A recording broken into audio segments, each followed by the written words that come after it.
Hi and hello there, Leo. Welcome new subscribers, returning Eastern buyers. Thank you sa inyong walang sawang love at support for me. Kung di niyo pa na-subscribe po tayo other channel, link down below sa ating description box. If interesado, click lamang yung link na yan para kayo mapunta there at araw-araw ay nag-upload tayo ng collective readings for all signs doon. At yun nga lahat ng gender dito sa babae, lalaki, LGBT, lahat ay welcome. Pwede rin pong switch ang mga roles dahil possible magkapalit-palit yan kasi general reading. And at the end of the day, lahat ay may free will na. Free niyong gamitin anytime, anywhere. Cross-watchers ni Leo, welcome ka rin. May Leo placement sa natal/birth chart, welcome din kayo. So, just take only what resonates, guys. So, let us see. Archangel Michael, thank you so much, Angel Guides. Can we get messages para kay Leo, please? What does Leo needs to know? Can you please show me? Leo, mga mensahe para kay Leo, please.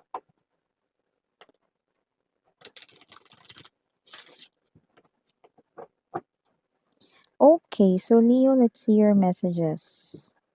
So guys, you do have here the energy of Two of Swords, Justice energy, Six of Cups, Star, Eight of Wands, Two of Wands, bottom of the deck. Could be seeing a lot of number twos, but doesn't have to be. Just take only what resonates. Two of Coins, Five of Coins, and Ten of Cups energy. Okay. So, may energy rito na yung ex mo wanting to come back into your life, Leo, pero nakikita kong magiging hadlang siya sa talagang tunay na nakatakda for you guys, no? Someone you are about to meet right here, no? Or someone that you are about to connect because others of you, okay, nakilala mo na yung destined for you, pero may ex ka raw rito ang babalik. So, wag mo hayaang maging hadlang yang tao na yan, Five of Coins energy, no, sa tunay na kaligayahan na pwede mong maranasan or matamo with Ten of Cups energy. Okay? So, meaning to say, if your ex will try to come back into your life, no, as a lover mo, then reject him or her this instant because the one truly meant for you, no, is yung paparating pa lang or yung makaka-connect mo pa lang. Ngayon, yes, brand new energy, no? Or new person right here. So, yun na nakikita natin dito. Okay? So, para naman sa ating iba pang mensahe, Leo, no? Possible rito na maaaring magdalawang isip ka, no? Dito sa pwedeng pagpipilian. Pwedeng may kinalaman sa kaperahan yung nakikita natin dito. Pero kung ano man ito, okay lang yan kahit na magtatlong isip ka pa o apat na isip ka pa kasi pera yan, eh. Pinaghirapan mo yan, eh, 'no? So, maaaring meron dito 'no, na iniisip kang gagawin or pagpipilian kung anong gagawin mo sa pera mo 'no or perang maiipon mo or baka nakapag-ipon ka na kaya nag-iisip ka pero hindi ka pa makapagdesisyon 'no, okey lang 'yan, 'wag kang magmadali 'no. Kung 'yan man ay dalawang uri or magkaibang klase ng negosyo then go ahead 'no, puwede mo 'yang pag-isipan dito 'no. Basta ang importante 'wag kang maging pabigla-bigla, pag-isipan mong mabuti 'no, para nang sa gano'n tuloy-tuloy 'no, yung maging pasok ng suwerte diyaan sa kung ano man 'yan 'no, na pinagpipilian mong may kinalaman sa money, no? So you could be seeing 1111, no? Like you're on the right path, no? Or you could be seeing a lot of 1111. Okay, no? That might be sign or clue. Okay? So nakakita rin tayo ng energy dito na maaaring meron kang pangarap na puntahan, no? Na maaaring finally mapuntahan mo na rin, no? Pero hindi pa ngayon sa 2026 pa. Yan ang nakikita natin dito, Leo, na pero at least mapupuntahan mo na yan, no? At yung iba, single kayo ngayon, no? Pero pag napuntahan mo 'to, nakikita kong may kasama ka na. Yun 'no, single tapos may kasama na 'pag binisita yung dream place, ano ba 'yan? Magiging super special talaga yang travel or magiging lakad mo. Leo.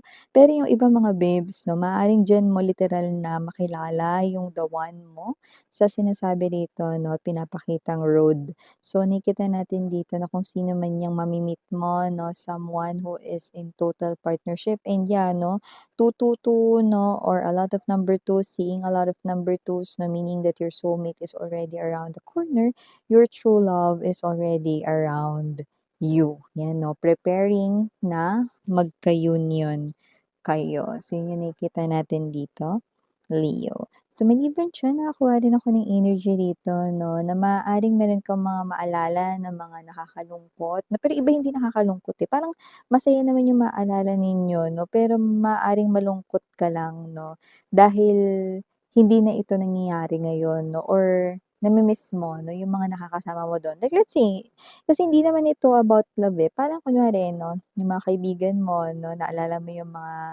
mga kulitan ninyo 'no, nung high school pa kayo, nung elementary pa kayo, araw-araw magkakasama kayo 'no, ta's alam mo yung nakangiti ka, matatawa ka 'no, pero maiisip mo na parang, "Ay, kailan kaya yung gano'n ulit?"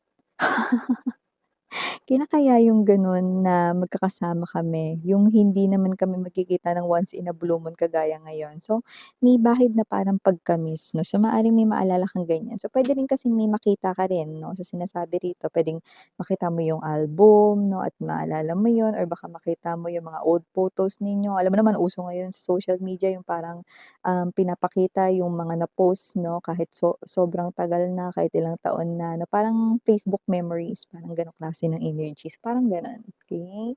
So, maliban diyan 'no, meron din ditong ibang messages 'no, possible na magkaroon ka dito ng opportunities para sa growth ng iyong kaperahan.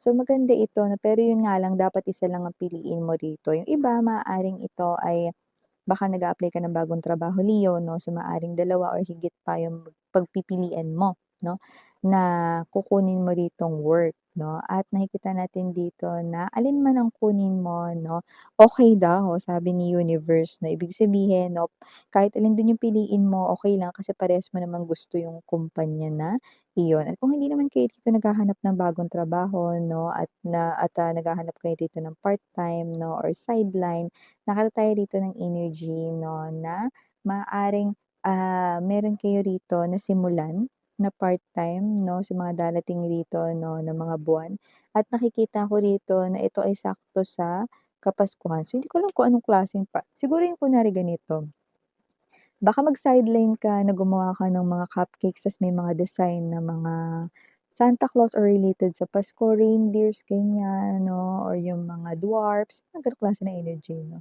'Yan. So maaaring yung sinasabi rito 'no, yung part-time na ito is parang mas malaki yung kikitain mo or pakasimulan mo ngayong holiday season 'no, at malaki yung kikitain mo ngayon. Okay, so parang gano'ng klase ng energy. Puwedeng may simulan kang part-time or sideline 'no, na kikita ka talaga ngayong Pasko 'no. Pero yung totoo, marami ka bang inaanak?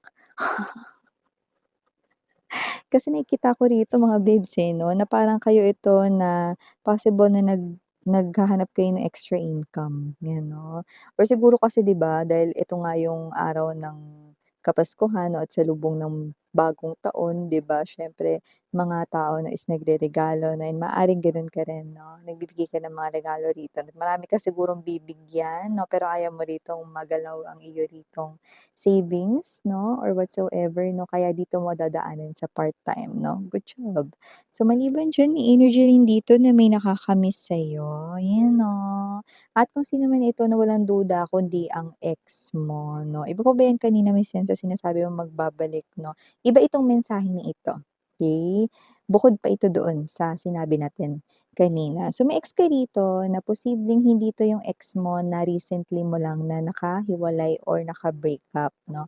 Ito ay posibleng ex mo pero puwedeng dati pa, okey? Like pagtapos niya puwedeng nagkaroon ka ng bagong relationship, mga gano'n 'no. Pero kung sino man 'tong ex na 'to, nami-miss ka nito 'no, kasi maaaring meron siya rito 'no, na makita 'no, na puwedeng bagay na magpaalala sa'yo sa kanya 'no. And nagpapakita sa'kin dito 'no, isang pagkain. So, puwedeng ito ay ice cream, kung di ako nagkakamali 'no, o yung ano, parang bingsu, 'no, parang malamig o baka halo-halo yun, bahala kayo diyan.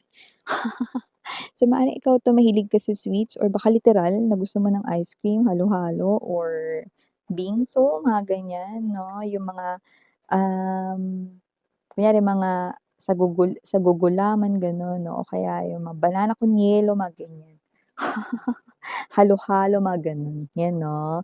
So, puwedeng maalala ka niya because of food, 'yan 'no. Pero kahit anong food naman 'yun, pero kasi maaaring, isa sa pinaka-clue natin 'no is 'yun nga, na yung mga parang mga cold but sweet na mga foods 'no or desserts, okey? So, maliban diyan may energy rin dito ha, na posibleng may mangutang sa'yo, Leo. Ano ba 'yan, minsan pasa ko diyan sa mangungutang 'no. Well, nakikita ko nga na maaaring hindi mo siya pautangin dito, okey? Pero hindi dahil nagdadamot ka at hindi dahil ikaw 'to na gusto mong mag-ipon pa more, kundi hindi kasi 'to nagbabayad, 'yan 'no. Kaya hindi mo talaga siya dito pauutangin, Leo. So, okey lang 'no, naiintindihan naman dito 'no ang reason 'no. Kaya naman 'di ba, bakit papautangin, 'di nga marunong magbayad. Para dun sa mga may ka-in relationship, last but not the least, nakikita ko na magtutuloy-tuloy ang inyong magandang samahan at partnership 'no. Possible rin na may pa-special ang person mo 'no, bago magtapos ang darating na, taon 'no, bago magtapos ang darating na taon, ha? So, ibig okey, sorry about that mga babes 'no, 'yan nalobat kasi tayo, eh. Pero itutuloy na natin yung sinasabi ko 'no, yun nga maaaring meron ditong big surprise ang person mo 'no, bago matapos yung taon 'no, na paparating. Yun nakikita natin dito. So, maaaring sa 2026 'no, bago matapos yan na may i-reveal siya 'no, and nakakuha tayo ng dalawang special 'no. So, bukod dun sa special niya rito 'no, na pa-surprise sa'yo, puwedeng gawin niya rin 'yon 'no, sa special na araw para sa inyong dalawa. Puwedeng birthday mo, birthday niya, or anniversary ninyo. 'Yan 'no, yung special na araw, 'yan 'no, meron siya ritong big surprise sa'yo. Taray, o 'di kayo na. At yun nga 'no, Leo, bago rin natin tapusin ang reading ninyo 'no, meron pala kayo ritong energy 'no, na maaaring sa mga darating rito na mga buwan ay mas mapansin na kayo rito ng inyong boss 'no, or mas mapansin na rito 'no, na kayo ay nakakapag-adjust na kung kayo ay bago rito sa kumpanyang pinagtatrabahuhan ninyo 'no. At yung mga hindi naman mga bago sa kanilang pinagtatrabahuhan 'no, maaaring meron ditong makapansin 'no na, gumagaling kayo sa inyong work 'no. And at the same time, maaaring maka-receive kayo dito ng mga papuri or compliments 'no, because of your work 'no, or on how you do your work, 'yan. So yeah, these are all the messages. Thank you so much again. I'm your Yana Onilio and sarang heal, love and light. 안녕.